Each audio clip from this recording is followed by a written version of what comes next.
Okay po, bago tayo, dumako sa mahalagang, mensahe ngayong umaga, hindi ko na ipapakilala ang magpi-preach ngayon kasi nandito na siya sa harapan niyo. Actually, hindi ko alam kung ano yung ano ko, pakiramdam ko kasi, kagabi pa ako may lagnat loob. So, kahit kanina nanginginig talaga yung tuhod ko, hindi ko alam kung nanginginig yung tuhod ko dahil kinakabahan ako or, hindi ko alam. Actually, lutang na ako kanina pa dun sa ano, dun pala sa singles fellowship namin. Pero nagpapasalamat ako dun sa mga kasama ko na supportive sa ano, sa singles fellowship kahit ang tagal namin nag-antay bago kami nagsimula. Then, umpisa na po natin kasi hindi ko na alam kung gagawin ko. Okey, puwede po tayong, tumayo. Sana may nakahandang ano 'no, stretcher diyan baka kasi nanginginig talaga yung katawan ko mula kanina. Mula nung nagsundo hanggang sa mag-choir. Ah, Samahan niyo na lang ako 'no, ipag-pray niyo na lang ako na ano, na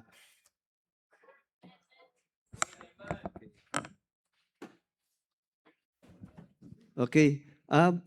Puwedeng open natin sa etong ano babasahin natin 'no, very ano 'to, very common na 'to sa mga Kristiyano na na nagse-share ng gospel or nagso-soul win. Okey, basahin natin sa Matthew 28 verse 19. Matthew 28 verse 19. Okey, kanina namarkahan ko na 'to, nawala lang. Matthew 28 verse 19 to 20. Okay, basahin natin sabay-sabay. Ready, begin. Go ye therefore and teach all nations, baptizing them in the name of the Father, and of the Son, and of the Holy Ghost, teaching them to observe all things whatsoever I have commanded you, and lo, I am with you always, even unto the end of the world. Let's pray. Dakilang Panginoon, papasalamat po muli kami sa time na ibinigay po sa amin. We're praying for the strength, Panginoon ko, itago mo ako sa iyong likuran. May mga bagay na minsan hindi ko maunawaan, pero Lord, may mga opportunity ka na binibigay, Panginoon ko, na kung saan para i-glorify yung pangalan. Nagpapasalamat po ako sa oras na to dahil binigyan mo ako ng pagkakataon. It's a privilege to speak for you, Panginoon ko. And we're praying na ikaw po ang mangusap sa bawat isa po. Sa pangalan ni Jesus, Amen. Pwede na po tayo umupo lahat. Okay? Pagdating sa ano, ang title na po natin, sabihin ko na, no? Para ano, para mapabilis tayo. To be a soul winner. Hindi ko alam kung nakuha. Ayun. To be a soul winner. The responsibility of every Christian. Okay? Pag sinabing ano, responsibility of every Christian, the moment you got saved, dapat ang responsibility mo is mag-share din ng gospel. Okay? May mga times kasi na kapag tayo na-sharean, sinosolo lang natin. Pag tayo na-sharean, dahil nahihiya tayo, wala tayong gagawin. Pero sa totoo lang, ang ang dinadala natin na pangalan ay ang pangalan ng Panginoon Jesucristo. So dapat hindi tayo nahihiya. So dapat sinasabi natin to sa mga tao. Okay? I-ano ko na kagad, no? Point number 1 ko is, think of the word Savior. Think of the word Savior. Okay? It was given by a divine announcement. Tingnan natin sa Matthew chapter 1 verse 20-21. Matthew 1, sa Matthew 1 verses 20 to 21. Okay? Ang sabi dito, tama ba? Matthew 21, 20-21. Okay? Sabi dito, but while he thought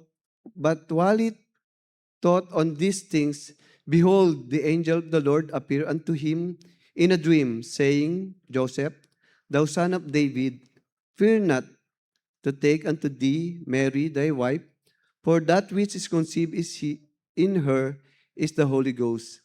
And he shall bring forth a son, and thou shalt call his name Jesus, for he shall save his people from their sins.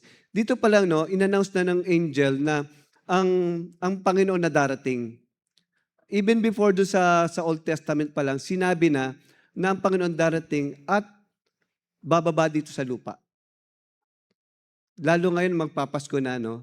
Pasko, minsan ang nangyayari sa atin, kapag Pasko, nakikita lang natin yung mga regalong atin tatanggapin.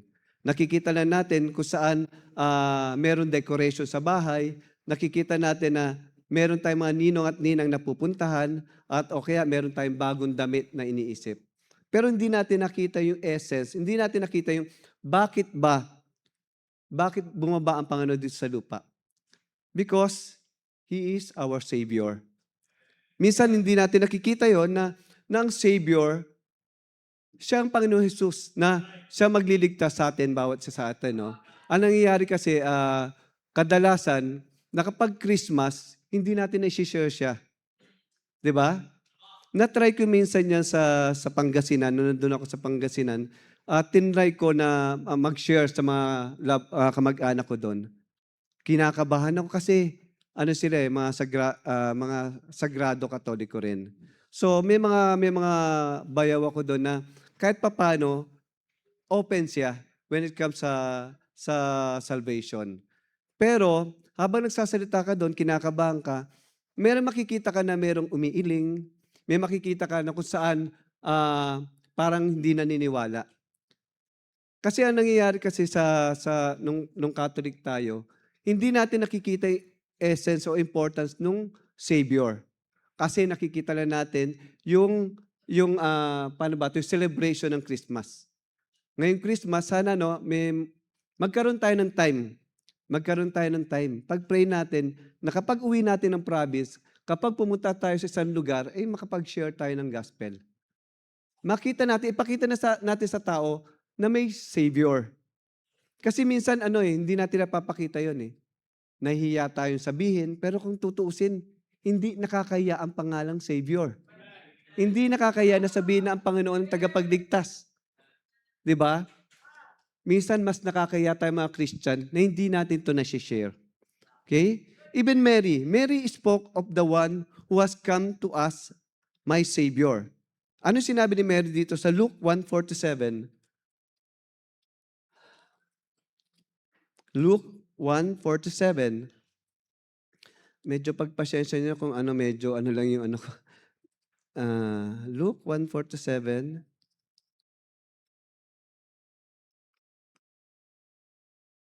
Nandiyan ba? Ayun.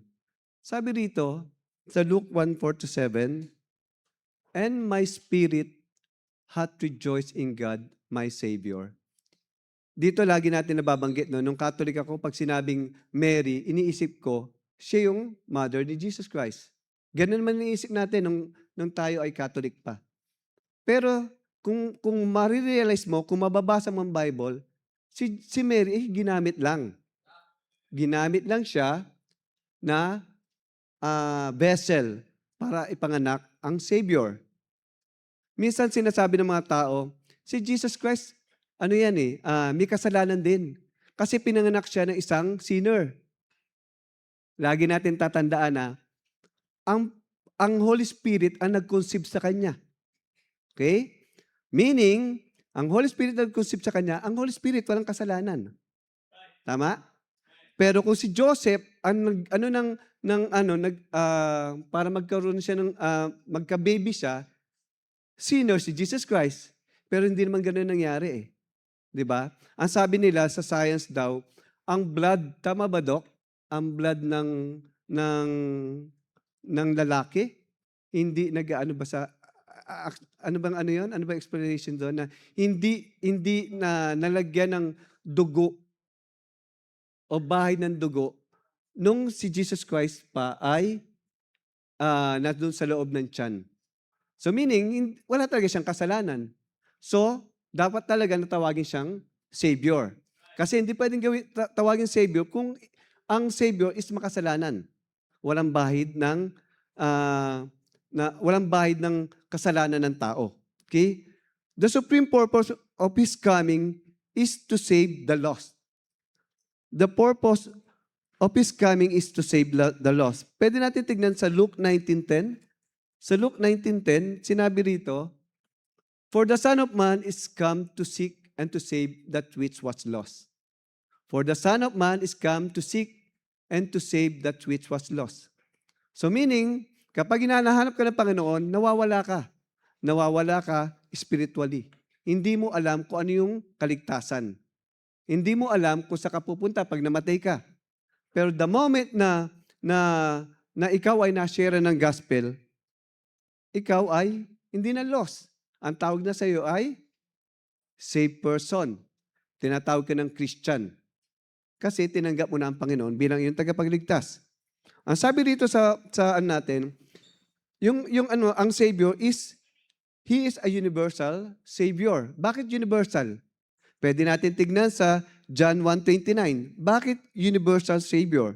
Hindi lang siya Savior ng mga Hudyo. Hindi lang siya Savior ng mga Pilipino. Savior siya ng buong mundo. Ano yung sinabi doon sa John 1:29? The next day, John seeth Jesus coming unto him, and saith, Behold, the Lamb of God which taketh away the sins of the world. Behold, the Lamb of God who taketh away the sins of the world. Ano sinabi doon sa uli? Ano sinabi sa uli? World. Ano yung world? Diba? Tayo yun, yung nasa mundo. So meaning, lahat tayo.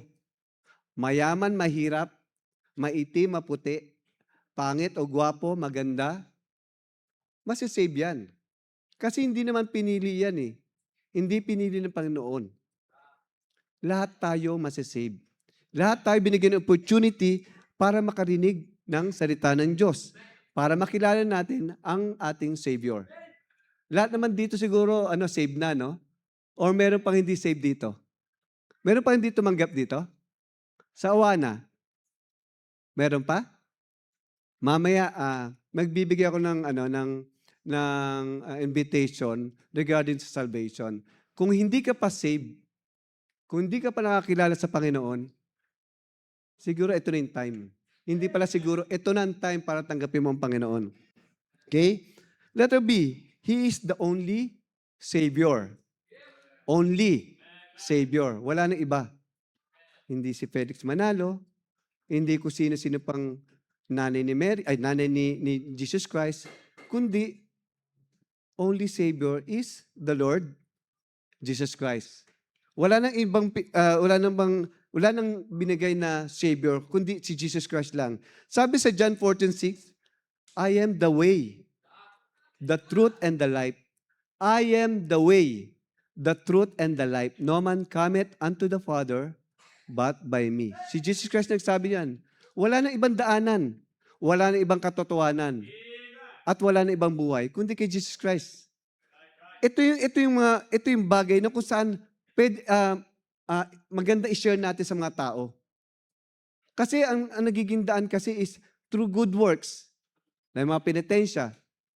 Katulad ko, akala ko pag nagpakabait ako, okay na ako, pupunta na ako sa langit eh. Akala ko pag naglakad ako sa grotto, Antipolo, pupunta na ako sa heaven eh. Ganun ginawa ko eh. Akala ko nung charismatic ako, pupunta ako ng heaven eh. Pero alam niyo, marami akong mga sinamahan sekta na kung saan naghihanap talaga ako ng truth.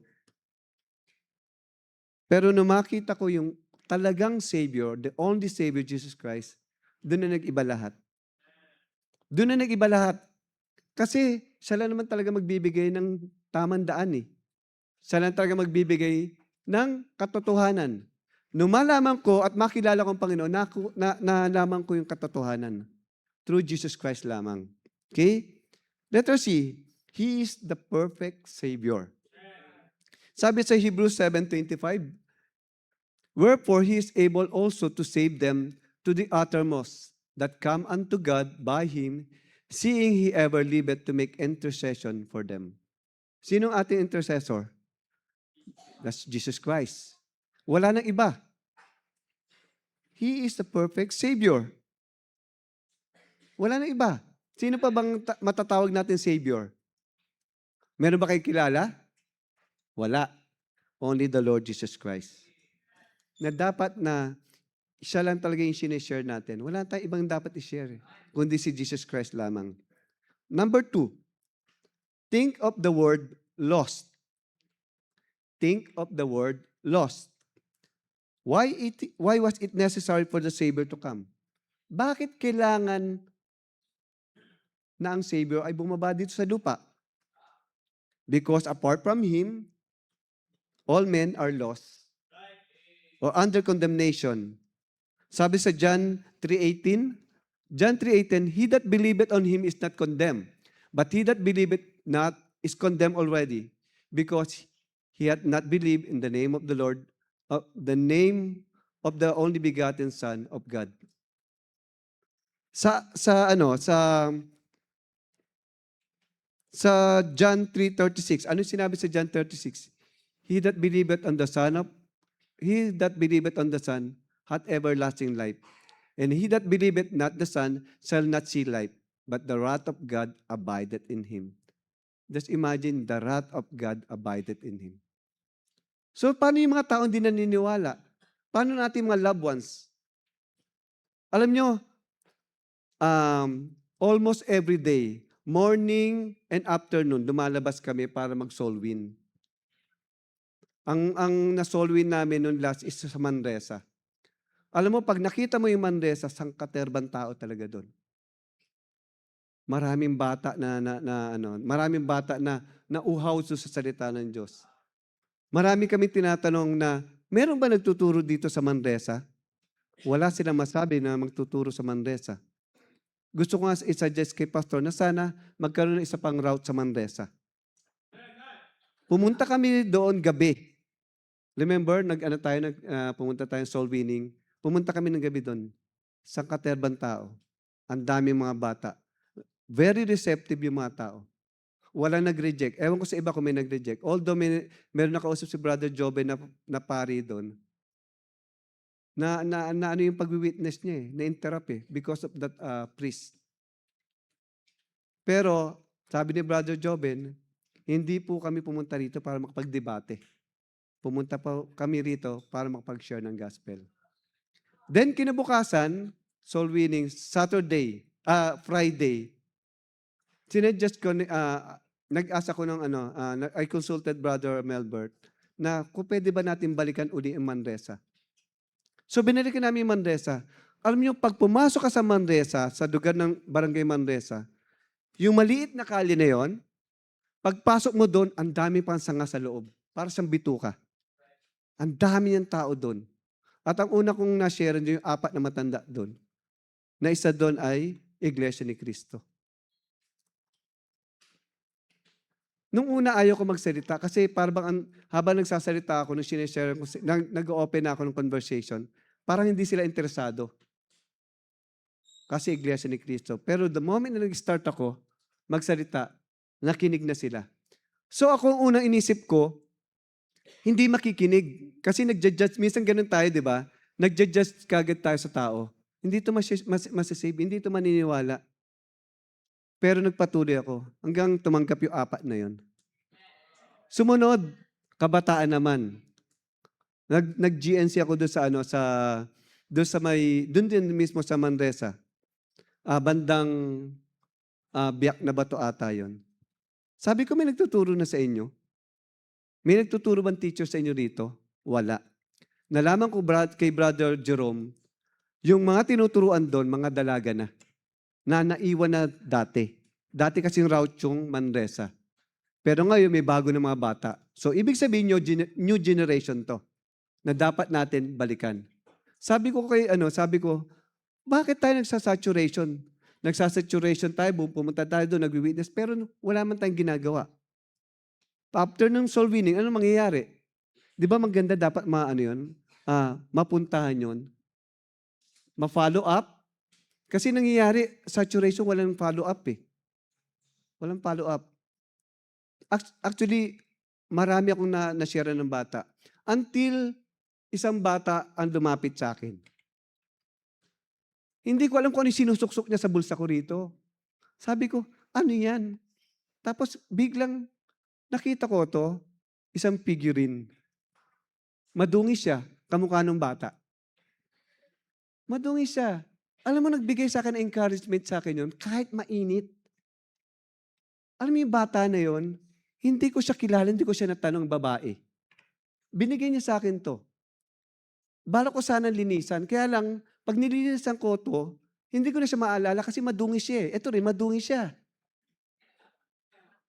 So nagbigay sa'kin ng inspiration na yung batang yon na dapat tayo balikan natin yung kami mga ano, balikan yun. Bakit? Kasi yung dungis na 'to parang tayo 'to, eh. Madungis tayo sa harapan ng Panginoon. Marumi tayo sa harapan ng Panginoon. Pero once we got saved, ang Panginoon naglilinis sa'tin. Sana makita ko uli yung batang yon, batang babae na nagbigay sa'kin nito. Hindi ko na nga siya lilinisan talaga. Gusto ko talaga madungis lang siya. Para makita ko na ako rin naging madungis yung time na hindi pa ako saved.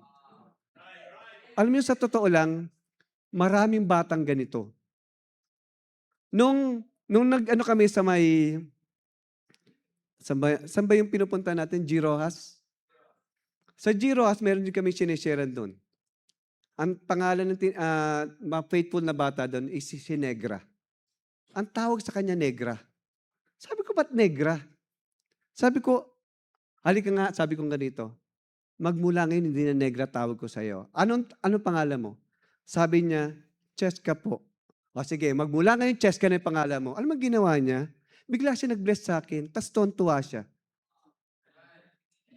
Sabi ko, nakakatas naman tong batang to.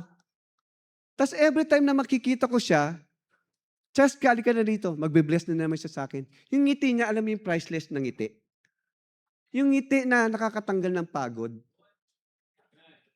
Alam mo, ayun yung inspiration ng mga soul winner. Inspiration ng mga soul winner na nakakasama ko. Siguro kayo rin ma-experience niyo yun. Mahirap mag-soul win. Pero the moment na yung mga tong sino-soul win mo ay ma-save, ano sabi sa Bible? Yung isang soul lang, eh, di ba? Isang soul lang ang maligtas, nagsasay na yung mga anghel sa langit. Kaya nung kanina yung pinakita yung sa 10 na pinag-ano ni sino ba yun? Yung maliit, si JM. Umpisa pa lang hindi na ako hindi ko na ano yung sarili ko na umiyak. Kasi yung mga bata na yun, 'di ba? Yung mga bata na yun na mura isip, na balang araw lalaki. Paano kung hindi sila nakakilala sa Panginoon? Although namatay sila, eh. Pero tayo, yung mga bata na yun, kapag hindi natin sila na-sharean, hindi nila nakilala ang Panginoon, darating araw, mga drug addict na sila. Darating na araw, magnanakaw na sila. Darating ang araw, sakit na sila ng gobyerno. Itong salita ng Diyos, itong ginagawa natin, hindi nakakapagod to. The moment na masave ang mga batang to, yung pagod mo, tanggal na. Tanggal na yung pagod mo. Yung nag-GGNC ka pa lang, nag-GGNC ka, tapos may lalapit sa yung bata na tinuturuan mo, bibigyan ka ng chocolate. Ilang beses na yun. Ewan ko ba, ilang beses na yun. Binigyan niya ng chocolate. Sabi ko, para saan to? Sa'yo po. Sabi ko, feeling ko may apo na ako. Sabi ko, ganun. Ang sarap siguro na may apo, no? Nanay Celia. Zelda pala. Masarap, di ba? May apo. Kaya anak ko, mag-asawa ni anak ko. No? Masarap. Maraming ganyan. Kahit doon sa Sampaloc, bago ako malis, may magbibigay sa akin ng chocolate na nasa ganyan kalaki. Sabi ko, para saan to? Sa'yo po. Sabi ko, imbis na kami nagbibigay, siya nagbibigay. So alam mo, yung mga bagay na yan, kahit nakakapagod, nagso-soul win ka para sa Panginoon. Bibigyan ka ng Panginoon ng kalakasan. Hindi po aksaya ng panahon. Hindi po aksaya ng panahon, kahit umulan yan. Kahit umulan. Buti nga may mga kasama tayo sa route natin, eh. Sa route natin, ako, blessed talaga ako sa mga kasama ko sa route. Kasi sila yung nagbibigay ng encouragement. Naglalakad ka, nagtatampo ka kasi ang haba na nilalakad mo, umuulan. Ini-encourage ka niya. Tapos, alam mo yun, ang galing talaga ng Panginoon, eh.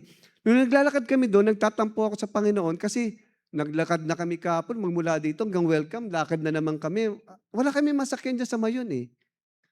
Alam mo, habang naglalakad kami, nagtatampo ako, biglang may mintong sasakyan. Alam mo nakalagay doon sa may sasakyan, talagang tumapat pa sa akin eh. Nakalagay, to God be the glory. Sabi ko naman, ang bait naman ng Panginoon. Tapos sabi ko doon sa kasama ko, pasensya ka na, pagtahimik ako. Kasi nagtatampo lang ako sa Panginoon. After na wala, masaya na uli ako. Alam niyo, sa soul winning, may ibibigay sa iyo ang Panginoon na kung saan ma-encourage ka. Hindi puro pagod. Nakakapagod nga, pero kapag ang Panginoon nagbigay ng encouragement sa iyo, ibang klase. Ginamit niya yung mga bata, ginamit niya yung L300 na minto sa gilid ko. Alam mo, minsan, nagko-complain tayo sa Panginoon. Pero the moment na makita natin yung sinosolwin natin, makita natin itong mga taong tumanggap sa Panginoon, yung worth ba ng pagod? Sana no, itong darating na Pasko, o hindi man darating Pasko, dapat mag-soul-win tayo. Mag-soul-win tayo. Sabi sa number 3, think of the word winning. Think of the word winning. The Savior's supreme passion is the winning of the lost, and the supreme need of every lost soul is to be won to the Savior. Notice that the winning of the lost is to be the supreme business of every Christian. Supreme business of every Christian. Tayo yun. Na dapat tayo nagsosolwin tayo. Huwag tayo manghinayang. Huwag tayo manghinayang sa sinusot natin na nauupod na siya o naluluma na siya. Umulan man yan. Magkakalyo man yung talampakan natin sa kakasolwin. Pero kapag pag may tao pa rin nasa-save, wala lahat yan. Wala lahat yan. Hindi ko kasi ma-explain sa inyo kung gaano yung joy na nararamdaman the moment na may taong nasa-save. Hindi ko alam. Yung joy na hindi mo ma-explain. Pero sana sa bawat isa sa atin, no, sana matutunan natin na mag-soul win. Para maintindihan yung sinasabi ko. Maintindihan yung nararanasan na itong mga workers namin. Naintindihan yung mga nararanasan ng mga nagso-soul win dito. Ibang joy na nararanasan ng taong nagso-soul win. Kaya nga soul win eh. Bakit? Parang ganito yan eh. Kunyari may kalaban ka. Nagpapaligsahan kayo, di ba? Kung sino yung mananalo. Dito sa atin, ang kakampi natin Panginoon. Sa Panginoon tayo, panig ng Panginoon eh. Ang kalaban natin, sino? Ang devil. Kailangan maipanalo natin kasi naghahatakan tayo eh. Ang devil, gusto niya rin mapuno yung impyerno. Pero ang Panginoon gusto niya, ang mga tao ay masave. Kailangan natin maipanalo yung laban na yun. Kasi kung hindi natin mapapanalo yung laban na yun, maraming tao mapupunta sa impyerno. Kaya dapat may ginagawa tayo. Think of the word winning. Kailangan manalo tayo. Kailangan maipanalo natin yung laban kung saan may mga tao na dapat tumanggap sa Panginoon.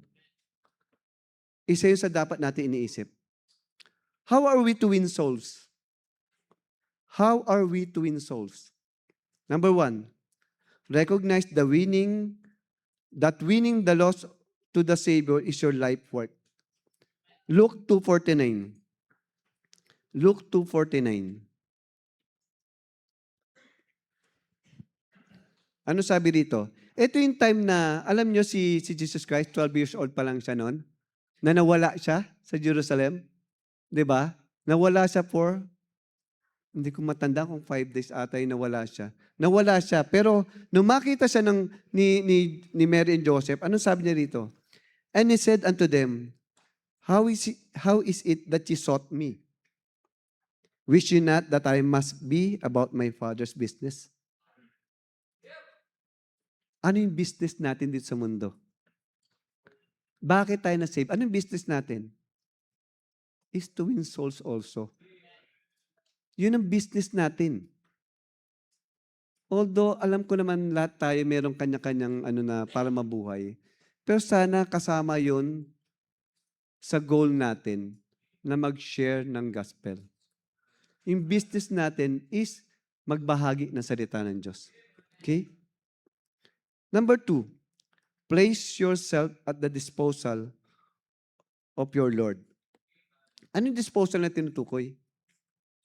Ano yung disposal na yun?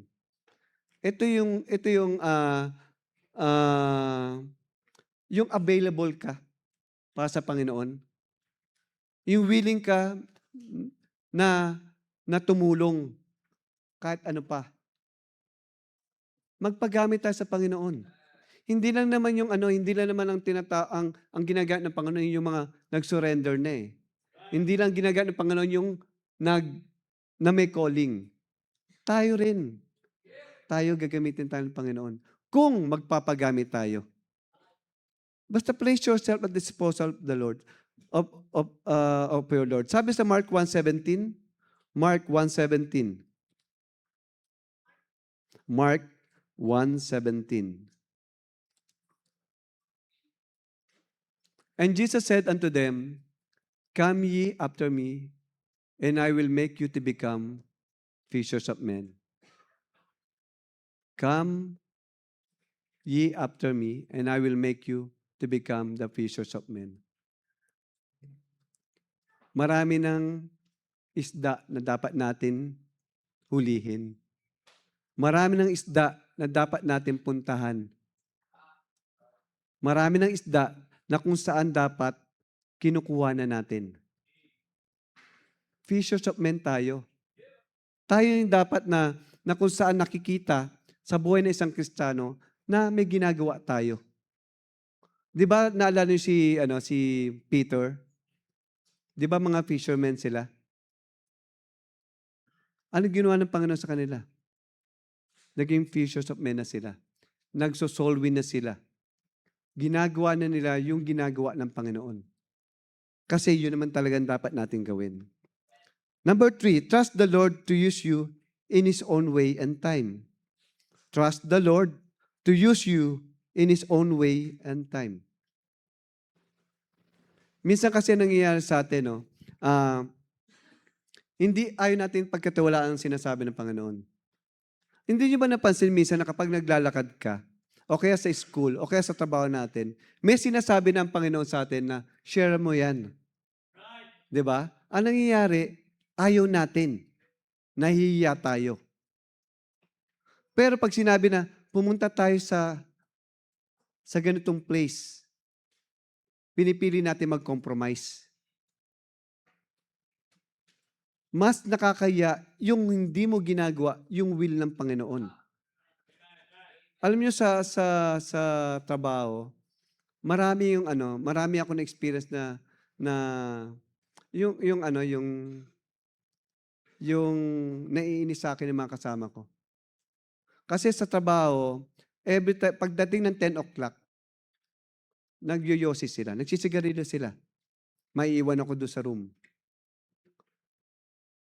Mamaya, magyayaya naman mag-inuman. Siyempre, di rin ako sumasama doon. Pero sana sa atin, pag dumating tayo sa kung saan yung mga kasama natin, niyayaya tayo sa place na kung saan hindi maganda, sana wag tayo mag-compromise. Minsan, piniplease natin yung mga taong kasama natin eh. Pero mas piniplease dapat natin yung Panginoon. Kasi siya lang dapat i-please natin eh. Maraming ganyan. Maraming ganyan. Minsan, pag mataas yung tao, may kilala yung tao, kapag sinabi sa atin, wala na tayong magawa.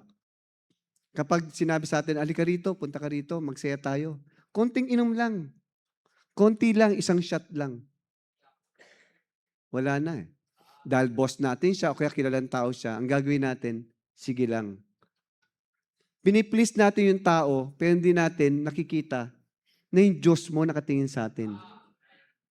Mas pinili mo i-please yung tao kaysa yung Diyos na nakatingin sa'yo, na dapat Yung mga tao na yan na nagyayaya sa'yo, dapat sinosolvin mo yan. Sana wag na dumating yung huli na yung time na hindi natin sila na-share ng gospel.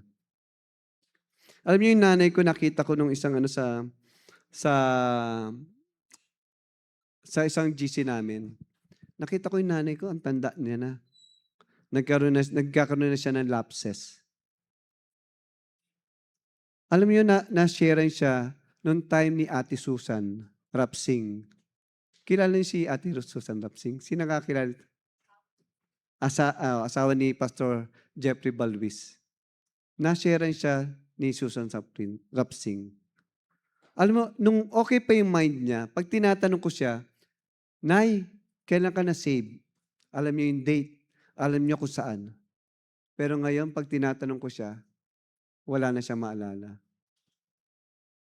Ang nanay ko, siya yung lagi kong, dati kapag pag may problema ako, yung nanay ko pinupuntahan ko. Hindi kasi ako close sa tatay ko eh. Dahil siguro stricto yung tatay ko, masungit. Kaya hindi ko siya malapit talaga ako sa nanay ko. Every time na may sinasabi ko sa kanyang problem, ang nangyayari, sasabihin sa akin, mag-pray ka lang. Lagi niya sinasabi, napaka-simple, mag-pray ka lang. Tayo, alam nyo, no? Kung tayo may mga bagay o may mga kailangan tayong isolve, even sa mga loved ones natin na hindi pa nakakilala sa Panginoon, ipag-pray lang natin sila. Ipag-pray natin sila. Alam niyo, nakakalimutan natin yung pray sa Holy Spirit. Siya yung one of the neglected person ng Trinity. Bakit? Hindi natin siya kinakausap eh. Hindi natin nakikita na siya yung pwede natin lapitan. Siya yung nagbibigay ng wisdom sa atin. Alam niyo kanina, sa Sunday school, hindi ko nabasa talaga yung lesson eh. Kasi ang sama na ng pakiramdam ko kagabi. Hindi ko na lutang na isip ko. Lord, sabi ko, bahala ka na kung paano yung Sunday school. Pero alam mo yun, kapag turo ako ng Sunday school, hindi ko alam kung paano ko kinuha yung mga salita doon. Hindi ko alam yung mga verses. Pero kapag turo ako, ganun din sa pag-solwin. Mag-pray ka lang at ang Panginoon na magbibigay siya ng wisdom. Okay? Sabi dito, ask Him to show you what to do.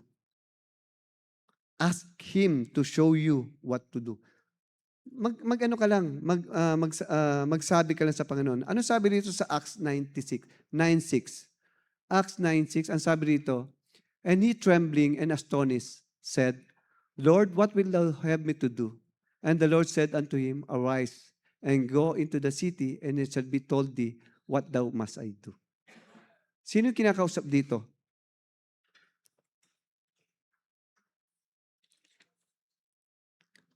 Ito yung conversion ni Paul. Natatanda yung conversion ni Paul. Si Paul kasi instantaneous yung kanyang nung na-save si Paul, nag-share kagad siya ng gospel. Ginamit kagad siya ng Panginoon. Ang sabi niya kagad? Lord, ano sabi niya? Lord, what will thou have me to do? Ayun kagad ang sabi niya. Sana tayo, no? Isa yun sa dapat natin sabihin. Isa yun sa dapat natin tanungin, Lord, anong gusto mong gawin ko para sa iyo? Hayaan mo ma-please natin ang Panginoon. Huwag yung puro sarili lang. Alam niyo, malapit na dumating ang Panginoon. Malapit na siya dumating. Kung lagi iniisip natin sarili lang natin, walang mangyayari. Kaya nga ayoko naririnig ng word na rapture. Gusto ko yung rapture, masarap yung feeling. Pero alam mo yung rapture na kapag naalala mo, para bang ini-imagine ko nag-rapture, para nakatingin ako sa baba, mga loved ones ko nandun sa baba. Ganon din sa bawat isa sa atin. Huwag natin nahayaan na, oo, masayang rapture, tapos makita natin mga loved ones natin, hindi naman saved. Makita yung mga kaibigan natin, hindi naman saved. Kung nakita niyo yung drama nung nila, sino ba yun? Sila Hana noon, sila Ina, Zarina, Dave. Tsaka sino pa ba isa doon? Si Sandy. Pag nakita, alam nyo, save na ako noon nung makita ko yung drama na yun. Parang gusto ko masave eh. Kasi nakakatakot. Pag nakita niyo yung hindi itsura nila nakakatakot, yung eksena, 'pag nakita niyo talagang kikilabutan ka. Kung ako hindi ako saved nung time na yon, magfo-forward na ako, eh. Nakakatakot ang impyerno. So, dapat handa tayo. Sabi dito, "Be prepared for the Lord to use you where you are." Dapat ready tayo magpagamit sa Panginoon. Tandaan niyo, marami pang hindi ligtas. Gawain ng isang Kristiyano ang mag-soul win. Dapat prepared tayo lagi. Number 6, be willing to be a link in the chain of God's purposes. Be willing to be a link. O ano yun? Ano ba sa Tagalog nun? Link. Linya ba? Maging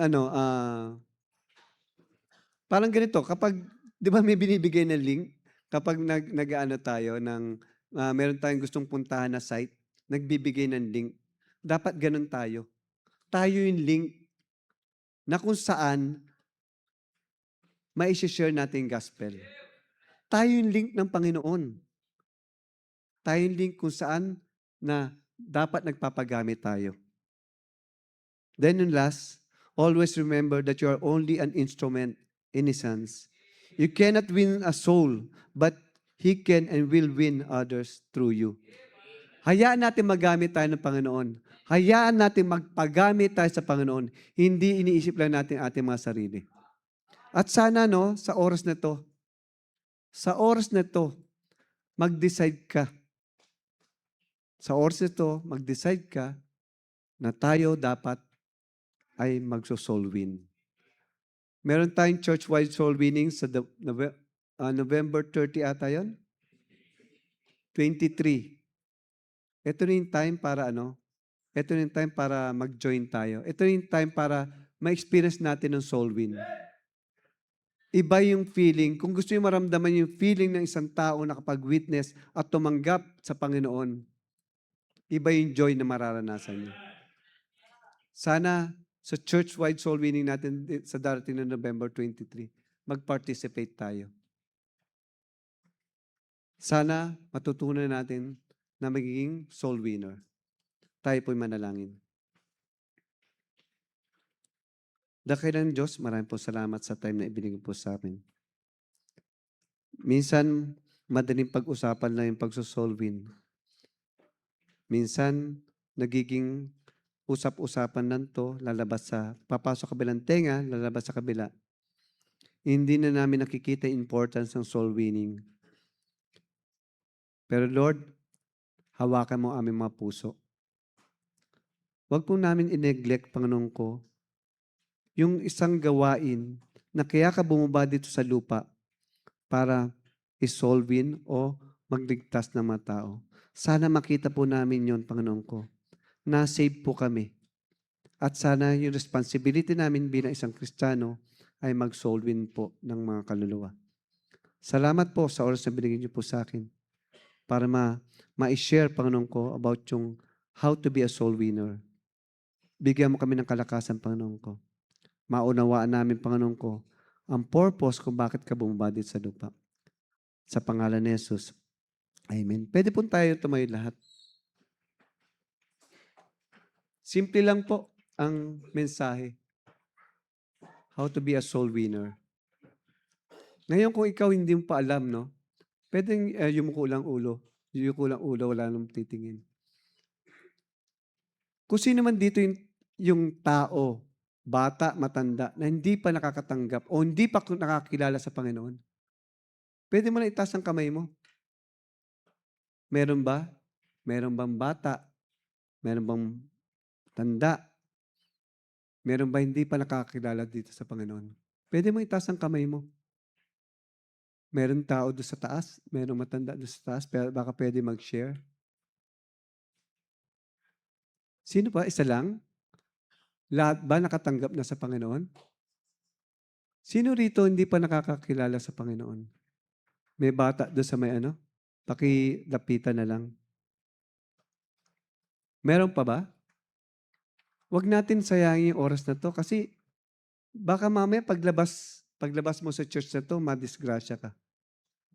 Huwag mo na antayin ng kung saan hindi mo kilala ang Panginoon. Mamamatay ka, dun pupunta ka sa impyerno dahil hindi mo nakilala ang Panginoon. Meron ba? Meron ng do'n sa may bandang likod? Sa taas meron ba? Puwede naman mamaya 'no, habang, pag-uwi o kaya gusto mong kausapin yung kaibigan mo na Christian, kausapin mo lang, kausapin mo lang. Baka meron pang hindi rito hindi ligtas. Maganda yung 'pag pumunta tayo sa langit, lahat tayo, hindi lang iilan. Hindi lang po iilan.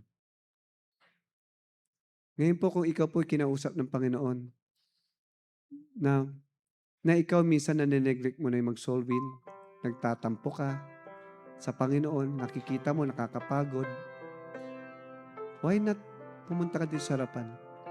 Sabihin mo sa Panginoon na, Lord, bigyan mo ako ng kalakasan. Bigyan mo ako ng kalakasan kung saan wala ako. Bigyan mo ako ng kalakasan para makapag-share ng gospel. Ipag-pray natin dito sa may harapan. Wala namang mawawala sa atin. Yung minsan, nagtatampo ka sa Panginoon, bakit? Parati ka nalang naglalakad, nagsosolvin, pero hindi mo nakikita na yung pagsosolvin, isa yun sa hinahangad ng Panginoon sa isang Kristiyano. Siya nga yung unang soul winner natin. Siya nga galing sa langit eh. Hindi siya nag-alinlangan na bumaba dito sa lupa. Pero kung ikaw, anong gagawin mo? Kung habang buhay ka lang nakaupo dyan, kung wala kang ginagawa, sayang ang buhay mo. Sayang at niligtas ka ng Panginoon kasi wala ka namang ginagawa.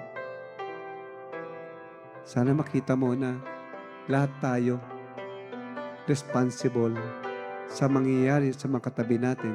Responsible tayo sa mangyayari sa mga tao na hindi pa nakakilala sa Panginoon. Sana po makita po natin ang kalahagahan po ng soul winning. Ipag-pray nyo lang na maghingi kayo ng wisdom sa Holy Spirit nang sa gayon po makapag-share po tayo ng gospel. Lalo sa darating na November 23. Tayo po'y manalangin. Dakilang Panginoon, salamat po sa oras na ibinigay po sa akin. Alam ko po, Panginoon ko, na ako rin minsan, Panginoon ko, ay nagkakaroon ng tampo, Panginoon ka. Minsan nakakapagod lumabas para mag-solving. Pero kapag nakikita ko po yung kabaitan mo, nakikita ko po kung paano mo kami encourage, kung paano mo ko encourage, nakakawala po ng pagod. Dakilang Panginoon, sana hindi lang po ako maka-experience nito, kundi mga kasamahan ko rin po. Yung mga kapwa ko Kristiyano na hindi po nakakakilala pa sa inyo. Yung mga hindi pa nasisharean pala po. Lord, kayo na pong bahala, Panginoon ko. At sana yung church na to, Aloma Baptist Church, ay maging soul-winning church po, Panginoon ko. Gamitin po ang church na to dahil ito po ang buhay ng church, ang soul-winning po. Salamat po sa pangalan ni Jesus. Amen.